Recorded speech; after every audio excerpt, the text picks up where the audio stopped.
Cela faisait près de 30 ans qu'aucune rétrospective n'avait été consacrée en France à Toulouse-Lautrec, souvent par ailleurs réduit à ses attaches avec la culture de Montmartre. Et ici, le Grand Palais réunit environ 200 œuvres venues du monde entier, exposées sur 2 étages avec la très belle ambition de réhabiliter cet artiste finalement bien méconnu et de le réancrer dans la modernité. Et effectivement, face à tant de chefs-d'œuvre, on ne peut que reconnaître sa claire appartenance au XXe siècle, celui des fauves ou des futuristes, davantage qu'au XIXe siècle impressionniste. Un artiste qui, faut-il le rappeler, n'enjolive rien. Il dépeint la société de son temps, la vraie, les lumières nocturnes de Paris, mais aussi ses faces plus sombres, ses splendeurs et ses misères, beaucoup moins convenables. Lui qui pourtant était issu d'un milieu aisé, aristocrate du Languedoc, Henri de Toulouse-Lautrec, issu d'une lignée qui remonte aux Carolingiens. Notre artiste est un peintre virtuose, un affichiste génial qui croquait son temps autant que sa vie, un très bon vivant que rien n'arrête, pas même la maladie, lui qui décédera précocement d'une syphilis non soignée.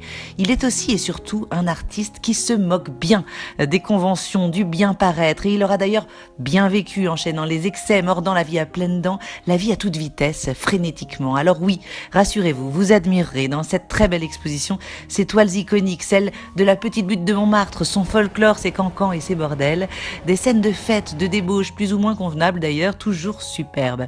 Ses visages verdâtres, ses chevelures d'une rousseur incendiaire, comme celle de son éternel modèle Carmen Gaudin, cette femme à la tête en or, comme nous le disait l'artiste, avec des portraits incandescents, des draps troubles, des verres bien vides. Paris la belle. On découvrira évidemment un affichiste génial que s'arrache le tout Paris, un trait de crayon à peine esquissé et le tour est joué. L'esprit gouailleur de la capitale est capturé, un sentiment d'inachevé, ce non finito qui, loin d'être un brouillon expéditif, est en réalité un zoom sur l'essentiel, la vie, des couleurs et du vide, celui du néant de sa vie, qu'il comble comme il le peut par les plaisirs plus ou moins interdits d'une capitale version pile. Mais Lautrec, c'est aussi un regard lucide et grave sur les déboires de son temps, lui qui affectionnait particulièrement les maisons closes à titre personnel et s'en faisait tout autant le complice que le juge, dans tous les cas un témoin percutant, nous livrant une autre vérité vue de l'intérieur.